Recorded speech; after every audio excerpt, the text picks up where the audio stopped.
안녕하세요. 단국대학교 HK플러스 향기인문학센터 강의를 맡은 인천대 신진식입니다. 오늘 강의는 철학강좌 제자백가의 시대와 그들의 사상 시리즈의 제4강 한비자 법 앞에 평등한 세상을 위하여입니다.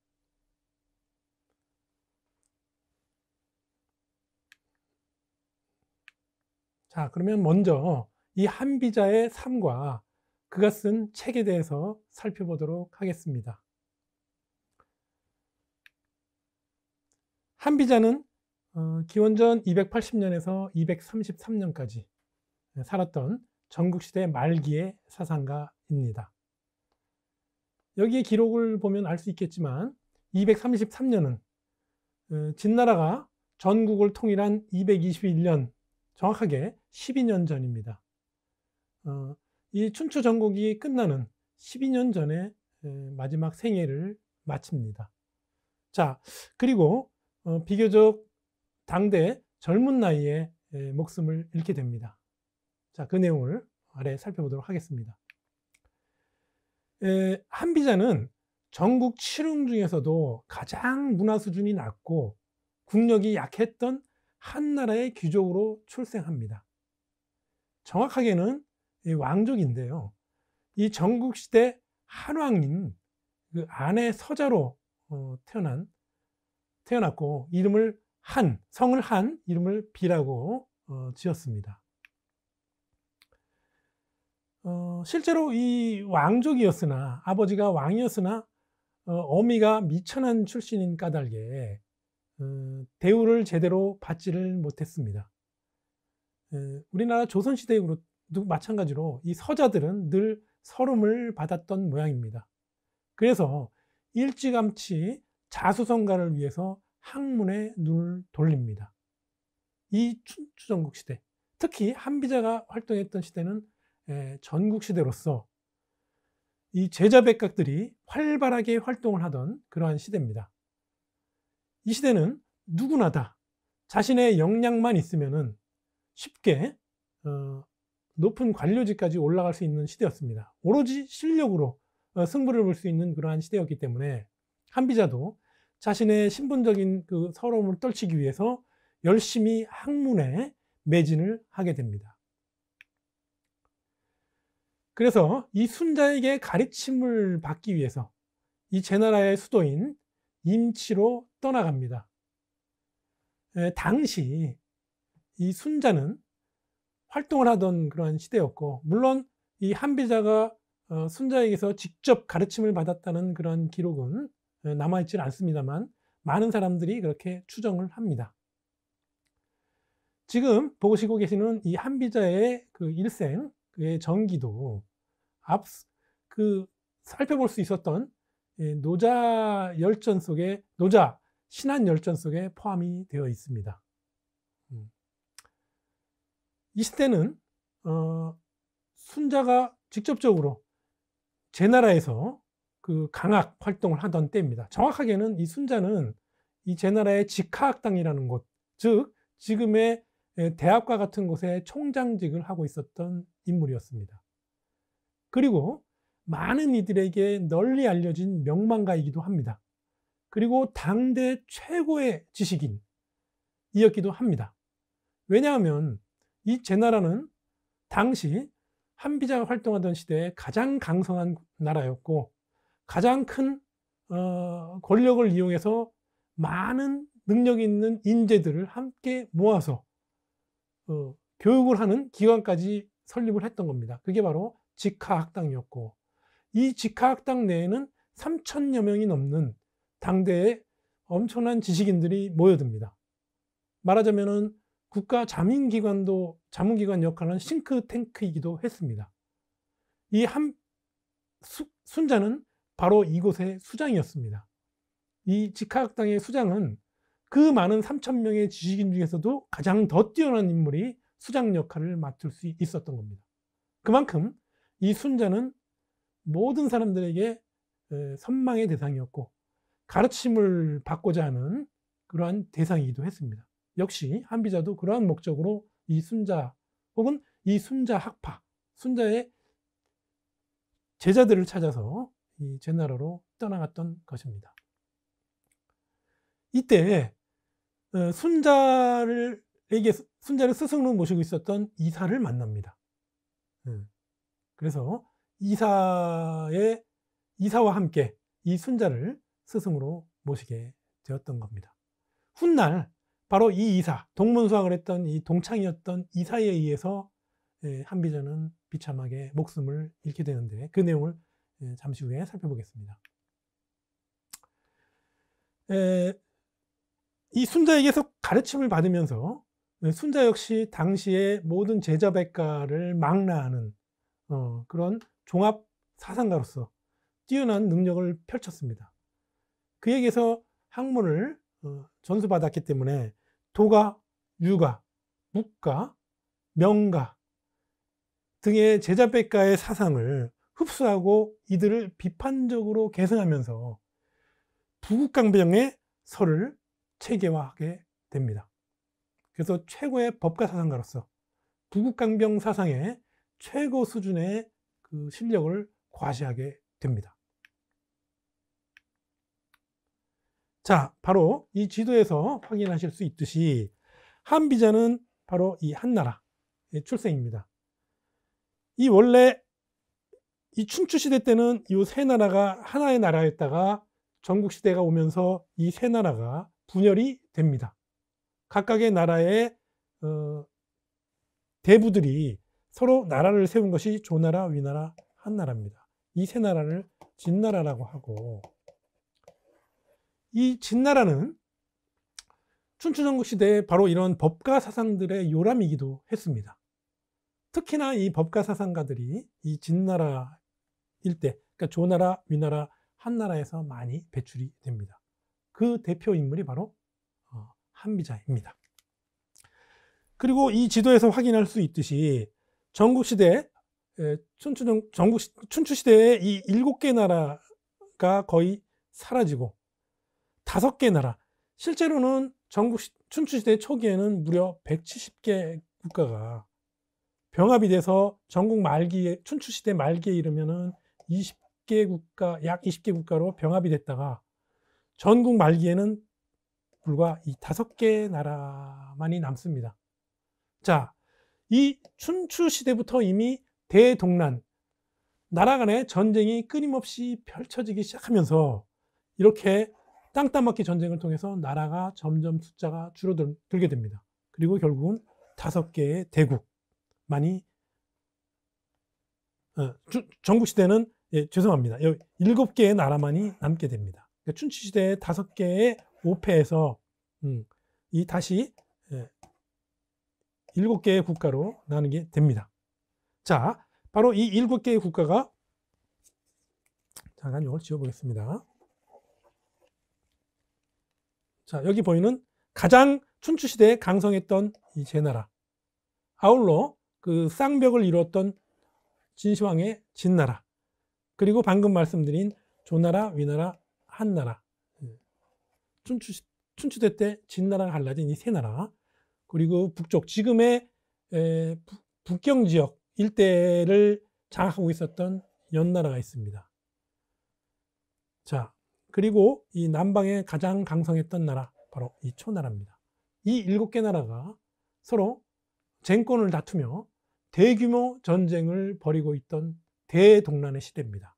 실제로 춘추시대 때보다도, 춘추시대는 규모가 작은 여러 나라들이 싸웠기 때문에 실제적으로는 전쟁의 규모가 작았고, 이에 따라 그 피해 양상도 상대적으로는 적었습니다. 그러나 이 춘추시대, 전국시대에 이르면은 이 대국들끼리 수백만의 군사를 동원한 각 나라들이 전쟁을 벌임으로써 더욱 많은 피해, 사상자를 낳고 물자의 피해를 입고 심지어는 나라가 위태로운, 흔들리는 그러한 지경에 이르면서 모든 백성들이 하나같이 도탄에 빠지게 됩니다. 이러한 고통의 시대, 이 시대를 구원하고자 하는 열망으로 이 한비자는 나서게 됩니다. 바로 궁극적인 목적은 이 세상을 평화롭게 만드는 것이었습니다. 그 방법은 무엇이냐? 가장 강성한 한 나라가 이 나머지 나라를 제압함으로써 평화의 시대를 이루어내는 것입니다. 대통일을 이루어내는 것이 그 목적이었고, 그 목적을 이루기 위해서는 하나의 나라를 부국강병하게 만들어서 그 나라가 나머지 나라를 제압해서 무력에 의한 결과적으로는 평화를, 통일을 이루어내는 것이 목표였던 것입니다. 그래서 결국 이 진나라가 최종적으로는 기원전 221년에 대통일을 이루어냅니다. 계속해서 이 한비자의 전기를 살펴보도록 하겠습니다. 자, 이 사마천에 따르면은 물론 당시에 전해지는 많은 이야기들, 사람들의 구전에 따르면은 문장력이 상당히 뛰어났다고 합니다. 그러니까 글을 잘 썼습니다. 이 한비자가 남긴 한비자라는 책은 지금까지도 전해지는 춘추전국 시대 여러 제자백가의 책 중에서도 뛰어난 문장을 발휘하는 그런 책으로 확인이 됩니다. 그런데 이 한비자에게는 안타까운 그런 핸디캡이 있었습니다. 그의 결정적인 단점은 말 더듬이라는 겁니다. 그래서 아마 글을 쓰는데 더 매진했을지도 모르겠습니다. 그리고 실제로 한비자가 당시에 많은 제자백가들, 유세가들의 그런 역할들을 못했던 것은 직접적으로 말을 못했기 때문입니다. 말을 잘했으면은 그의 실력에 비추어 분명히 일찌감치 큰 성공 가도를 달렸을 겁니다. 그런데 안타깝게도 심한 말더듬이라서 몇 마디를 하면은 이 통치자들은 글을 내쳤다고 합니다. 그래서 결국은 글을 쓰는데 집중을 하게 되었던 것입니다. 자, 이 순자와는 좀 다른 성품을 가졌다고 하는데, 순자는 좀 날카롭고 좀 거친 성격이었다고 합니다. 매우 냉철한 성격의 소유자였지만 오히려 우리는 이 법가 사상가, 상벌을 통치의 수단으로 삼았던 엄한 사상가였던 사람으로 알려져 있던 한비자의 성품은 오히려 온화하고 조금 우직한, 조금 답답한 성격이었던 모양입니다. 그래서 결국에는 목숨을 잃게 되는 계기가 되지 않았을까 하는 생각이 듭니다. 자, 이 여러 차례 그래서 어쨌거나 한나라 왕에게 이 글을 써서 간을 하지만 간청을 합니다. 그리고 자신의 어떤 의견들을 제시하지만 전혀 받아들여지지 않고, 그래서 결국은 물러나게 되고 자신들의 문장을 열심히 모아서 이 책을 편찬하게 된 것이 바로 한자라는 책입니다. 실제로 한비자입니다. 이 당시에는 한자라고 알려졌지만 후대에 한비자로 개칭이 됩니다. 자, 그 부분은 다시 뒤에 설명을 드리겠습니다. 자, 어쨌거나 기원전 234년 이 화친을 위해서 진나라의 사신으로 떠나게 되는데, 사실은 이게 어떤 의도, 그 진시황의 의도, 그리고 이사의 모략에 의해서 이게 이루어진 그런 사신, 화친 사절단입니다. 뭐냐면은 방금 말씀드렸듯이 한비자가 쓴 책이 출간이 됩니다. 이 당대에. 그리고 많은 사람들이 이 책을 읽게 됩니다. 특히 이 법가 사상에 지대한 관심을 가지고 있었던 진시황은 통독을 하게 되고, 이 통독을 하고 이 한비자를 꼭 만나고 싶어 합니다. 진시황은 이 책을 쓴 자라면 내가 천하의 모든 일을 함께 할 수 있겠다. 천하에 관한 일을 그에게 자문을 구하고 그와 나누겠다라고 공언을 합니다. 그렇지만 적대국이었던, 그리고 그 모습을 잘 드러내지 못했던, 사실상 이 정도 책을 쓰는 사람이고 실력이 있는 사람이면 당연히 높은 관직이 있을 거라고 생각을 했던 겁니다. 그런데 전혀 일개 그 평민과 같은 삶을 살았고 드러나지 않았던 인물이었기 때문에 이 직접적으로 한비자가 이 사절단에 포함이 될 수 없었습니다. 그래서 방법을 고안해낸 것이 이사가 건의를 했고, 그 진시황은 그 방법을 씁니다. 바로 한나라에 선전포고를 하고 화친이 필요하면 사절단을 보내라고 합니다. 그리고 그 명단에 한비자를 반드시 넣으라고 요청을 했던 겁니다. 그렇게 한비자는 진나라로 올 수 있게 됩니다. 그런데 그것이 한비자의 비극의 시작입니다. 그렇게 화친을 해서 사신으로 와서 이 동기였던 이사의 모함을 받아 결국 감옥에 갇히게 됩니다. 유연함 인물, 이렇게 뛰어난 인물이고 강직한 인물은 결국 투항을 하지 않고 한나라로 돌아갈 것이고, 한나라에 돌아가면은 이런 뛰어난 인물의 책략으로 우리 진나라가 위협을 받게 될 것이다. 따라서 이자는 돌아가게 하면 안 된다라고 이사는 이 진시황에게 간청을 합니다. 자, 이사 입장에서도 이 진나라에서 이 진시황은 이 한비자를 높은 관직을 주려고 하였습니다. 그래서 당시 재상의 자리에 있었던 이사의 위치가 흔들립니다. 실제로 이 동문수학 당시에 한비자가 이사보다도 훨씬 뛰어난 실력, 성적을 남겼던 모양입니다. 그래서 이 열등감, 그리고 이 한비제에 대한 어떤 일종의 적개심을 가지고 있었던 모양입니다. 그래서 이렇게 한비자를 자신의 어떤 영달을 위해서 권모술수로 가두게 됩니다. 자, 투옥을 당하고 그 이듬해에 이 독약을 주며 자결을 독려합니다. 처음에는 결백을 증명하고자 이 진시황을 만날 것을 요청하지만 중간에 이 이사의 농간으로 결국은 만나보지 못하고 결국은 쓸쓸히 이 독배를 마시고 자결을 합니다. 훗날 진시황은 한비자가 이렇게 죽였다는 소식을 듣고 땅을 치고 통탄을 합니다. 후회를 하게 됩니다. 자, 후회는 이미 늦었지만, 그렇지만 어쨌든 이 한비자의 사상은 진시황에게 활용이 됩니다. 자, 그 부분도 뒤에 간략하게 살펴보도록 하겠습니다.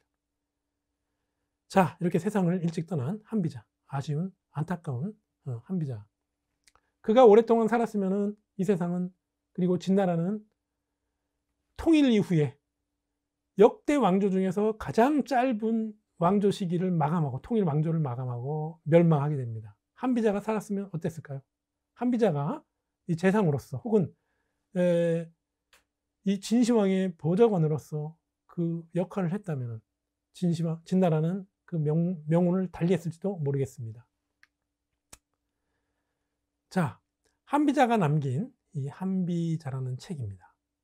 이 책은 원래 이름은 한자라고 알려져 있습니다. 그런데 당나라 때 한유라는 대단히 뛰어난 유학자가 있습니다. 한유라는 사람이 쓴 책을 한자라고 불리고, 그렇기 때문에 이 한비자는 비자라는 자신의 이름을, 보통은 성만 따서 자를 붙이잖아요. 맹자, 순자, 그죠? 그 다음에 묵자 등등 제자백가의 책들은 그 이름까지 포함하고 성을 따서 자만 붙여서 이렇게 책명을 짓는데, 한비자는 중간에 자신의 이름까지 넣어서 이렇게 이름을 붙였습니다. 그 이유는 훗날 사실은 한자가 먼저인데 한비자가 더 먼저입니다. 그럼에도 불구하고 이 훗날 책에 밀려서, 한자 유학자의 책에 밀려서 한비자라는 책으로 탈바꿈을 하게 됩니다. 그만큼 이 한비자는 죽어서도 그 각광받지 못했던 그 서름을 유지해야 했던 그런 존재로 확인이 됩니다. 이 한비자라는 책명을 통해서도 확인할 수 있습니다.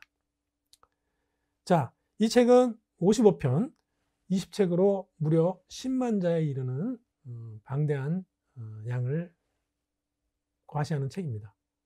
자, 실제로 이제 한나라 왕이었던 한왕에게 간을 올렸던 그런 문장들을 모은 것이고요.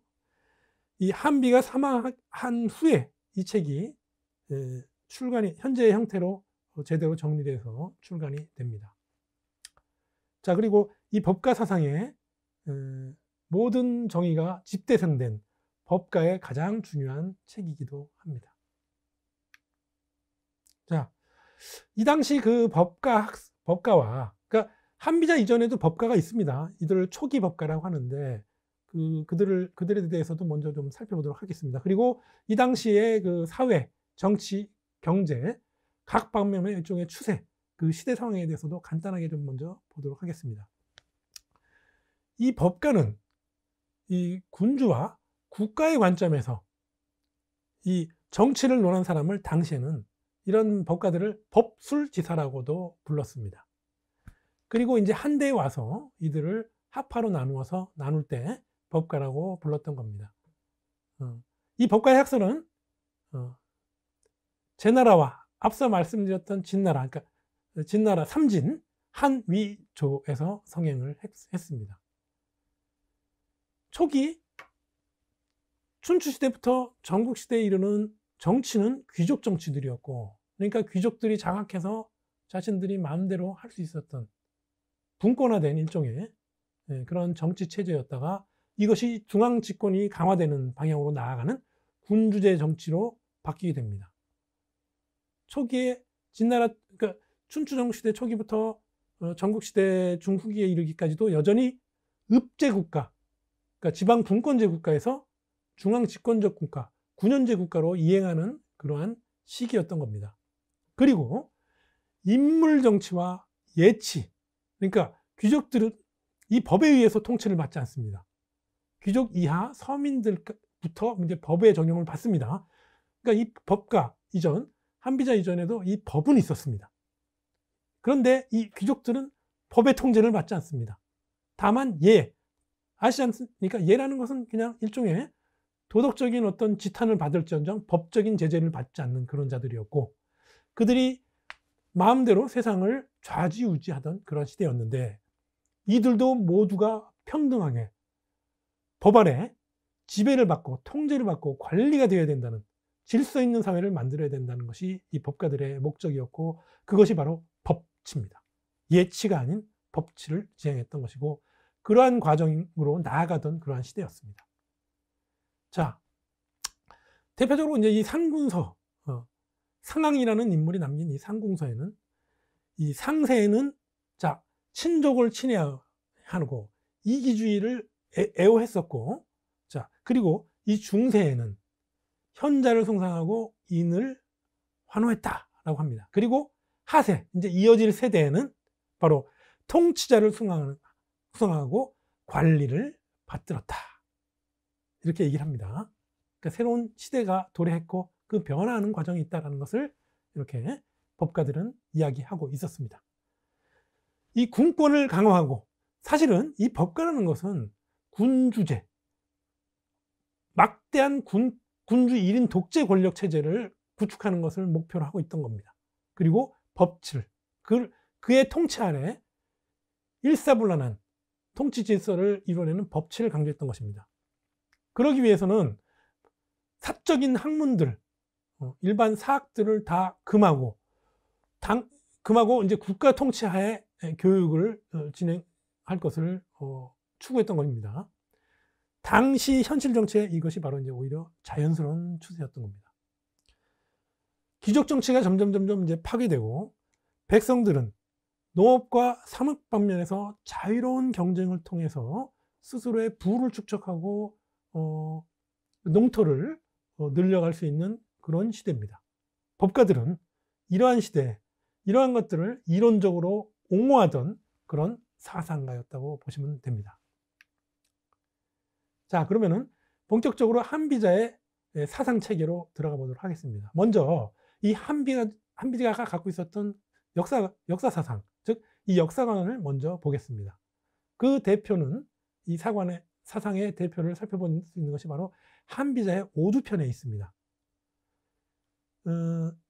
지금 많은 사람들이 알고 있는 이 수주대토의 고사가 바로 이 한비자 오두편에 등장하고, 실제로 이 수주대토의 고사는 한비자의 역사관을 대표하는 내용입니다. 자, 송나라 때 이 박갈전산, 뭐 잘 알려졌던 내용이지만 간략히 정리해서 이 그대로 내용을 좀 읽어보도록 하겠습니다. 송나라에 밭을 가는 사람이 있었습니다. 그런데 이 밭 가운데 그루터기가 있었고, 그런데 어느 날 이 쟁기를 놓고 농부가 쉬고 있는데 토끼 한 마리가 힘차게 달려오다가 이 그루터기에 부딪혀서 그만 죽어버립니다. 그래서 불로소득을 얻게 되죠. 이 토끼를 가만히 누워서 쉽게 얻게 됩니다. 그 이후로는 열심히 농사, 쟁기질을 안 하고 허구한 날 그루터기만 지키면서 토끼를 얻기만을 바랍니다. 그런데 결국은 토끼를 얻지 못하고 오히려 송나라 사람들의 웃음거리만 됩니다. 자, 이런 비유를 들면서 한비자가 하고 싶었던 이야기는 바로 이겁니다. 이전 시대, 선왕의 시대 때의 방식으로, 그러한 정치로서, 그런 다스림의 방식으로 오늘날 백성들을 다스리고자 하는 것은 이전껏 우연히 얻었던 과거의 그 정치로서, 조금 다스려졌던 그런 방식으로 다스리는 것은 마치 이 농부가 그루터기에 앉아서 그 토끼를 기다리는 것 같은 부류이다 라는 겁니다. 즉, 이 말은 지금의 시대는 지금의 문제에 맞는 지금의 시대의 문제에 맞는 그 방식에 따라 통치를 하고 다스림을 해 나가야 되는데, 그렇지 못하고 과거의 방식에 집착을 해서 과거의 방식으로, 과거의 통치 방식으로, 과거의 법제로, 그 이름만으로 현실에 부합하지 않는데 그걸만을 이용을 해서 다스린다. 현실 문제에는 부합하지 않는다라는 것을 비판적으로 이야기한 겁니다. 즉, 세상은 변해간다. 역사는 진보한다. 라는 역사 진보론적인 입장을 취하고 있다고 볼 수가 있습니다. 그러니까 현실 정세의 추세에 맞추어서 이론적인 근거를 제시해야 된다. 그래서 이 보수파를 반박하는 법가의 주장이 바로 이러한 역사관의 근거를 하고 있습니다. 자, 이 법가는 한비자 이전에 대표적인 세 파가 있었습니다. 그 첫 번째가 신도입니다. 신도는 이 새 정치를 주장했습니다. 새를 강조하는 그런 법가 사상가입니다. 한비자의 그 난세편에 이 신도의 사상을 대표적으로 요약해서 설명하고 있습니다. 한번 읽어보겠습니다. 현인이면서 어준이에게 굴복하는 것은 권세가 하찮고 지위가 낮기 때문이다. 자, 내가 비록 뛰어난 인재이지만 어중이 능력도 없고 실력도 없고 좀 어리석은 사람인데, 즉 왕입니다. 운 좋게 이 사람은 왕이 됐기 때문에 왕을 모시는 겁니다. 이들에게 굴복할 수밖에 없는 겁니다. 자, 그리고 현능과 지혜 따는 대중을 복종시키기에는 부족하다. 내가 아무리 머리가 좋고 뛰어나고 도덕성을 갖추고 있다 한들 그걸로는 대중을 굴복시킬 수 없다. 이거는 기존의 거의 대부분의 사상가들, 특히 유가를 직접적으로 비판합니다. 그런 내용입니다. 실제로는 이 권세와 지위만 있으면 된다. 내가 능력이 없고 실력이 없어도 권세가 있고 지위가 있으면 백성들을 굴복시키고 신하들도 굴복시킬 수 있고 상대를 굴복시킬 수 있다. 자, 그리고 이제 그래서 이 세력, 파워, 이거를 강조한 겁니다. 그것이 바로 대표적으로 신도의 사상이고, 이 관자에는 이런 내용이 있습니다. 자, 읽어보겠습니다. 임금이 존엄해지고 신하가 비하되는 것은 이 친애심 때문이 아니라 압도적인 이 왕의 위세 때문이다. 임금의 그 위세가 있어야만 신하를 부를 수 있다. 만약에 이 임금이 위세가 없으면 신하가 말을 듣겠습니까? 부릴 수가 있겠습니까? 없다. 이겁니다.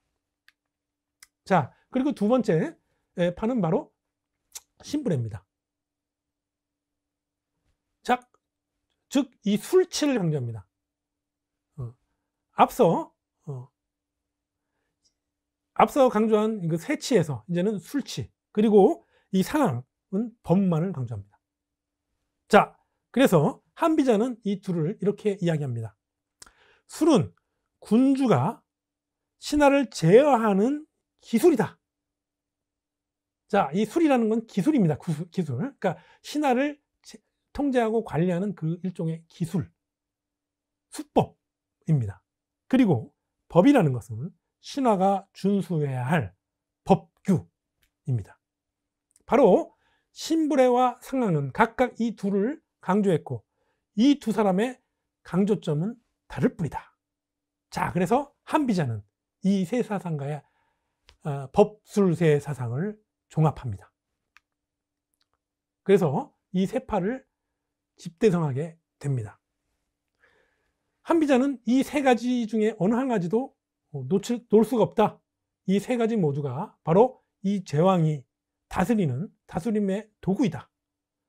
이 하나도 폐기해서는 안 된다라고 주장하는 것입니다. 자, 이 법과 술과 쇠, 바로 통치의 기본 원리이고 한비자 법가 사상의 핵심을 이루는 내용입니다. 이 사상의 모든 기초는 여기에 담겨져 있습니다. 자, 먼저 법을 보겠습니다. 그리고 술, 이어서 쇠에 대해서 살펴보겠습니다. 자, 먼저 법은 이 군주가 백성을 통제하는 하나의 공개적이고 자세한 규칙입니다. 한비자는 먼저 법을 확립해서 인민을 통제하는 공개적이고 자세한 일종의 규칙을 널리 알리는 문서로서, 공식적인 문서로서 백성들에게 공포되어야 한다고 하였던 겁니다. 법을 공식적인 문서로서 모든 사람들이 동시에 정확하게 일관되게 알 수 있도록 해야 된다. 그것이 법이다. 법은 그렇게 해야 된다라는 겁니다. 자, 그리고 특히나 법은 공과 사를 엄격하게 구분하고 그것을 명확하게 하고 법제를 밝혀서 사사로운 어떤 일도 모두 버린다는 겁니다. 자, 육아에 예를 들면 사적인 것은 모두 절대적으로 폐기해야 한다는 것을 강조합니다. 그래서 바로 이 군주는 이 법을 대표합니다. 이 법의 공공을 대표함으로써 공적인 일을 침해하지 않도록 그 역할을 다하는 것이 바로 군주의 역할입니다. 군주는 바로 이 법의 유일한 수호자입니다. 그리고 군주가 법을 분명히 밝혀서 이 여러 신하들의 위세를 견제하지 못하고 그들에게 끌려다닌다면 백성들의 어떠한 신뢰를 받지 못합니다. 자, 권력이 분열이 돼서 지금 이 세상이 지금 혼란스러운 이유가 너도 나도 일개 대부였던 그런 신하였던 자들이 나라를 하나씩 쪼개서 차지하고 왕노릇을 하고 있는 겁니다. 만약에 앞서 얘기했던 예를 들면 이 진나라가 쪼개졌다고 했습니다. 한위조나라로. 이 진나라의 왕이 권세가 강했다면, 강력한 법을 휘두를 수 있었다면 그 각각 대부였던 위나라, 조나라, 한나라의 대부들이 그러한 나라로 분열을 하고 왕이 될 수 있었겠습니까? 바로 이런 점을 법과 한비자는 강조를 합니다. 그래서 어느 누구도 물론 1인 독재는 있습니다. 이 황제, 제왕을 제외한 모든 신하를 비롯한 모든 백성들, 천하 만인들은 이 법을 따라야 되고 그 법 아래에서는 평등해야 합니다. 자, 그리고 이제 두 번째가 세입니다. 이 세라는 것은 말하자면 이 지배자, 통치자, 이 권력자, 즉 이 제왕의 지위를 말합니다. 자, 이 지위를 누리려면 어떻게 하느냐? 일단 힘이 있어야죠. 어떤 세라는 것은 세력, 힘입니다. 힘. 일단 군사력을 장악하고 있어야죠. 강력한 군대의 우두머리 역할입니다. 자, 그 다음에 경제력을 가지고 있어야죠. 물론 이 경제력이 있어야만 군사력을 강화할 수가 있습니다. 경제권을 장악하고 있어야 됩니다. 이 두 가지 역 중에 군사력, 경제력, 이 두 가지는 상호 밀접한 관계가 있습니다. 자, 마지막으로 제일 중요한 것 중에 하나, 정보력입니다. 이 세 가지 력, 이 힘, 이거를 장악하는 것, 이것이 중요하다. 이게 바로 이제 군주의 어떤 위세, 이거를 유지해야 된다. 이것을 강조하고 있습니다. 자, 재능이 아무리 뛰어나더라도 내가 왕인데 나 혼자 아무리 재능이 뛰어나더라도 이 세력이 없다면 아무리 어지고 능력 있는 자라고 하더라도 어리석은 백성들, 어리석은 신하, 이러한 자들을 통제할 수가 없다. 자, 내가 왕이야. 그리고 법을 만들었어. 이 법령을 지키도록 명령을 해. 잘못한 자를 벌을 내리려고 그래. 그런데 제멋대로 이 법을 좌지우지한다면 아래 신하들이, 지금 우리 현실 정치도 그렇지 않습니까? 오히려 그 법을 관장하는 사람들이 법을 더 안 지키는 그런 현실. 지금 이 춘추 전국시대, 특히 이 전국시대에도 횡행하던 그러한 상황이었습니다. 형벌을 내리는, 그래서 이 형벌을 내리려고 하더라도 힘이 없으면 먹히진 않습니다. 이 형벌을 내리는 힘, 즉 세력, 세가 있어야 합니다. 자, 그리고 특히나 이 법을 강조하게 되고 그 중요성을 매우 높입니다.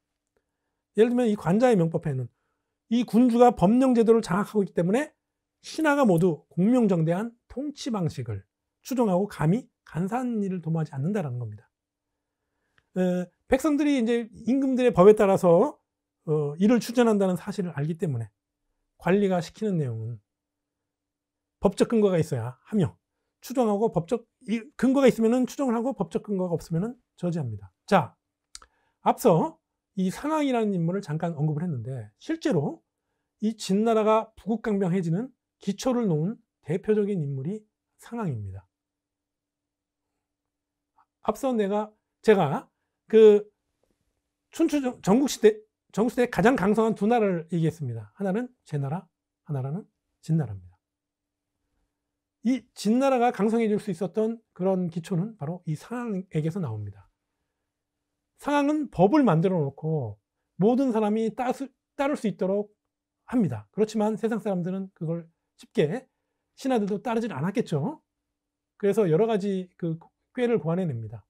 일단 이 법령을 내놓고 지키도록 하는데, 사실 많은 사람들은 이 법을 빠져나갈 생각만 합니다. 그래서 어느 날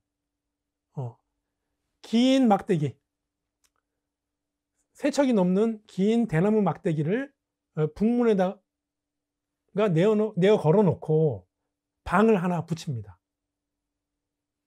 공식적으로 방을 붙인 겁니다. 만일 이 긴 대나무 막대기를 지금 이 북문에서 남문으로 옮겨 놓는다면 50금을 주겠다, 이렇게 방을 붙여놨습니다. 자, 사실 이 대나무 막대기 좀 길긴 하지만, 좀 옮기기 불편하지만, 웬만한 성인 장정이면 쉽게 남문까지 옮겨 놓을 수 있는 그런 물건입니다. 그래서 많은 사람들은 의구심을 갖죠. 한비자가 방을 내걸었는데 저게 장난인가 하고 의구심을 갖는데, 어느 날 백성 하나, 남성 하나가 뭐 혹시나 하는 마음에, 그냥 호기심에 그 장대를, 이 기나긴 대나무 장대를 남문까지 옮겨 놓습니다. 결과는 한평생 먹고 살 수 있는 일확천금을 얻게 됩니다. 실제로 방을 붙였고, 이 상황이 약속한 대로 그 법에 따라서 실제로 상을 줬다. 이 소문이 퍼지면서 상황이 내건 어떤 법들도 열심히 백성들은 지키기 시작했다고 합니다. 자, 한비자의 용인편에도 이러한 내용들이 쭉 이어져 있습니다. 평범한 군주라고 할지라도, 보통의 군주, 능력이 좀 떨어지는 군주라고 할지라도 법가수를 엄격히 잘 받들고, 서툰 장인이라고 하더라도 자와 콤파스를 사용한다면 만화 하나도 실수가 없을 것이다. 자, 그리고 군신 상하, 귀천을 막론하고 모두가 법을 따르는 것, 이것이 바로 태평성세이다. 세상 사람들이 모두 법을 따르기만 한다면 세상은 평화로워질 것이다. 자, 그리고 한비자의 유도편에도 명철한 군주의 나라에서는 주권에 새긴 글을 없애고, 쓸데없이 이제 주권, 여긴 무슨 말이냐면 앞서 유가들의 그러한 어떤 인치라든가 덕치라든가 예에 따른 정치를 얘기합니다. 이런 불필요한 이러한 것들을 없애고 법만을 바탕으로 해서 세상을 바꿔나간다, 교화시켜 나간다면, 그리고 쓸데없는 선왕들, 그런 유가들이 말하는 선왕들의 그 가르침들을 없애버리고 법가에 의한 통치, 그 관리를 스승으로 삼는다. 자, 이 사적인 모든 학설들, 이런 사설들은 법령을 통해서 비판을 하고, 자, 이런 사설들은 사실은 법에 대한 비판들을 많이 하고 있으니 전부 이런 것들을 금해야 한다라는 주장을 합니다. 사실은 이러한 주장들이 훗날 진시황의 분서 갱류 사건의 토대가 되기도 합니다. 자, 한비자의 이 인성론은 대단히 중요합니다. 사실 이 성악설은 한비자 사상, 이 철학에서 정치 철학의 기초가 되는 그러한 인성론 사상 체계이기도 합니다. 한마디로 당연히 순자에게서 학문을 배운 한비자는 성악설을 주장하게 됩니다. 그런데 이 악하다라는 것은 단순히 인간이 타고날 때부터 선천적으로 악하다, 악마다 이런 얘기가 아닙니다. 인간은 이기적인 동물이라는 겁니다. 누구나 자기의 이익을 추구한다. 그래서 이 이익을 잘만 컨트롤하고 활용을 한다면 오히려 많은 긍정적인 효과를 낼 수 있다. 그것이 바로 법이다. 법을 통해서 통제하고 관리만 한다면 인간의 이기심, 이거를 활용해서 더 좋은 훌륭한 결과들을 만들어낼 수 있다. 그런데 지금 그렇지 못하기 때문에 결과적으로는 서로 이익만을 추구하는, 통제되지 않는 이기심을 발휘하기 때문에 악한 결과를 낸다는 겁니다. 한마디로 말해서 정확하게 한비자가 말하는 성악설은 인간은 이기적인 동물이라는 이기설입니다. 성악설은 이기설이라고 한마디로 바꿔서 얘기할 수도 있을 것 같습니다. 자, 대표적으로 인간의 성질은 이해타산적이고 악에 기운다. 왜? 이익을 추구하기 때문에. 그래서 서로 아무리 친한 사이라고 할지라도, 그래서 마치 애정이 있다고 해도 뭐 친한 사이니까 좀 서로 뭐 정서적인 그런 친분감이라든가 애정은 있겠죠. 그런데 이런 것들은 다 불필요하고 무기력한 것이다. 그것은 내가 말하는 정치 철학, 법가의 사상을, 법가를 기초하는 그런 철학을 논할 계제가 될 수 없다. 자, 앞서 말씀드렸듯이 한비자는 인간의 이기심을 교묘하게 잘 활용만 한다면 오히려 부국강병의 기초를 세울 수 있다는 겁니다. 즉, 경제적인 측면에서 인간이 누구나 다 자신의 욕심을 통제하에 발휘할 수 있도록 전면 개방만 한다면, 공개적으로, 그러니까 자신의 능력을 말 그대로 발휘만 할 수 있고 그 능력에 따라 보상만 받을 수 있다면 사람들은 모두가 열심히 노력을 할 것이고, 그 결과로 부를, 나라의 강성을 유지할 수 있게 된다, 얻게 된다라는 겁니다. 그래서 불필요한 토지를 공평하게 분배하자는 일종의 정전제를 주장하던 맹자와 같은 이런 어떤 토지 분배 정책은 반대를 하고, 능력에 따라서 누구나 다 맞춰서 나눠 가질 수 있다는 것을 주장하게 됩니다. 아마도 한비자가 현대에 왔으면 오히려 지금 같은 신자유주의를 더 강화하고자 했을 것 같습니다. 자, 한비자의 이 성역설을 대표하는 그런 내용들이 이 현아편에 있습니다. 자, 내용을 읽어보겠습니다. 엄한 집안, 그러니까 엄한 집안에는 산한 종이 없다. 그리고 오히려 자애로운 어머니 아래에, 그 아래에서 패륜아들이 태어날 수가 있다. 역설적이죠? 우리가 생각하는 상식과는 좀 많이 다른 것 같습니다. 남이 내게 선행할 것에 의지하면 나라 안에 열댓면도 채 못 될 것이지만, 남이 감히 나쁜 짓을 못하게끔 하는 쪽을 택하면 가히 한나라도 잘 안정적으로 다스릴 수가 있다. 이 나라의 통치자는 다수에게 통하는 방식을 택하고 소수에게 통하는 방식을 버려라. 따라서 덕에 힘쓰지 말고 법에 힘쓴다. 자, 이런 주장을 합니다.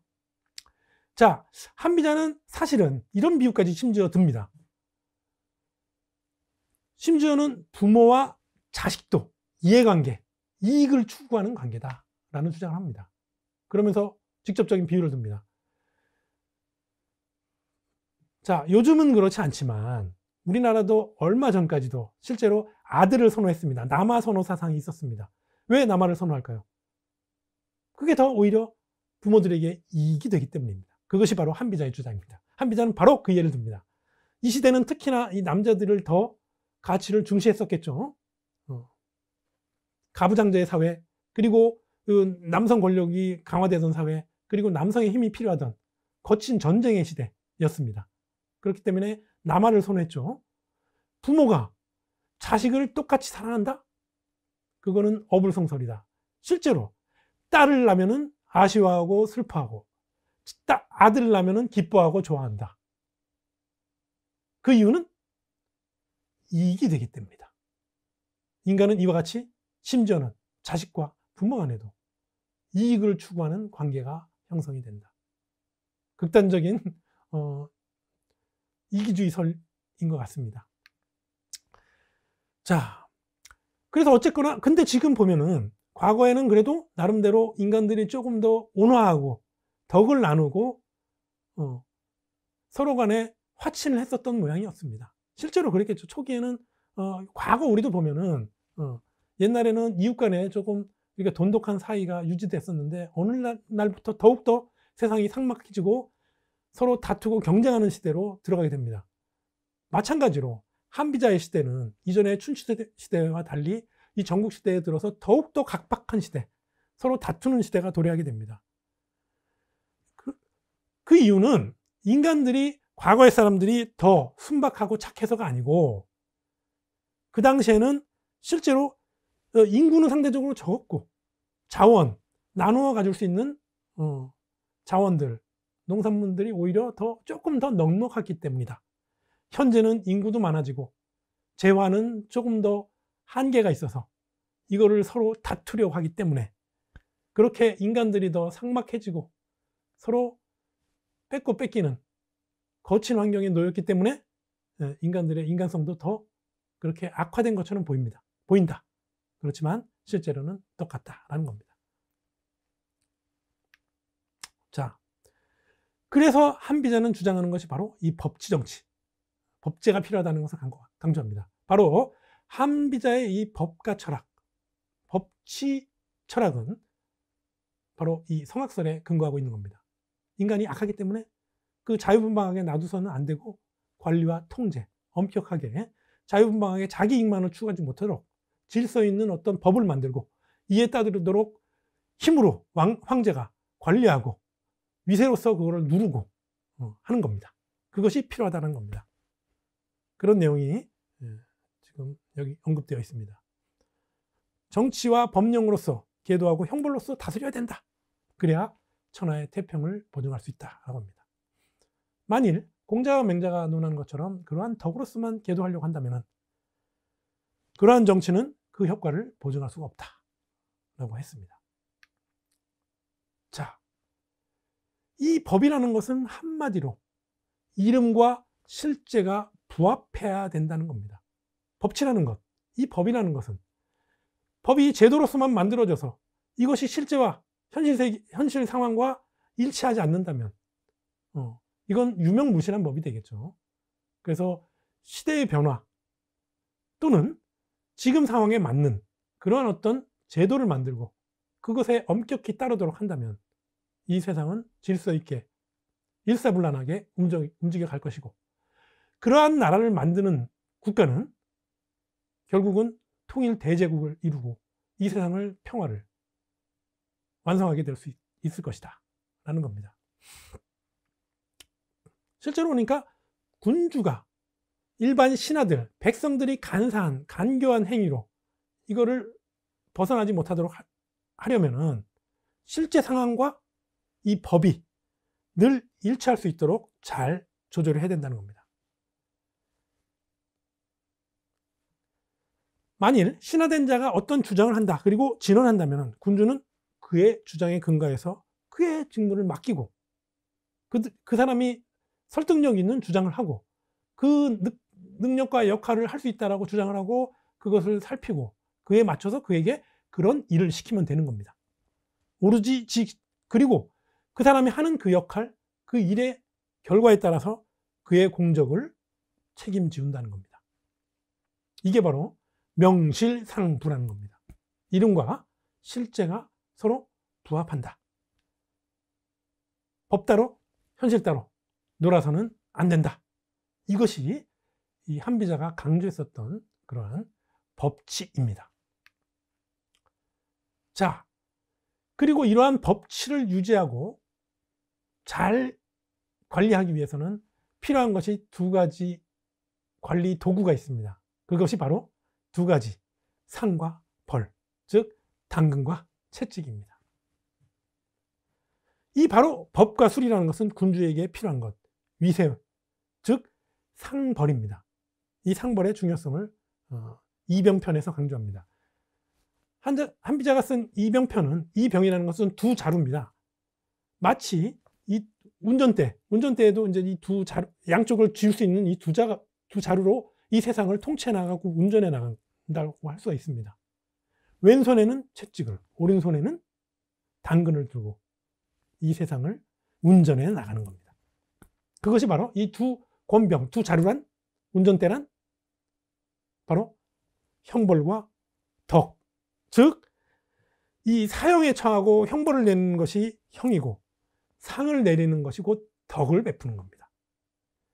자, 그래서 이 신하는 형벌을 두려워하고 상을 탐하는 존재이기 때문에 이 신하를 통제하고 관리하기 위해서는 왕은 몸소 이 형벌 그리고 이 당근, 상을 잘 이용하고 이것을 관장하고 이것을 장악만 한다면 신하들은 위험을 두려워하고 해서, 그리고 상을 탐하는 쪽으로 열심히 이 군주를 위해서 목숨 바쳐 일할 것입니다.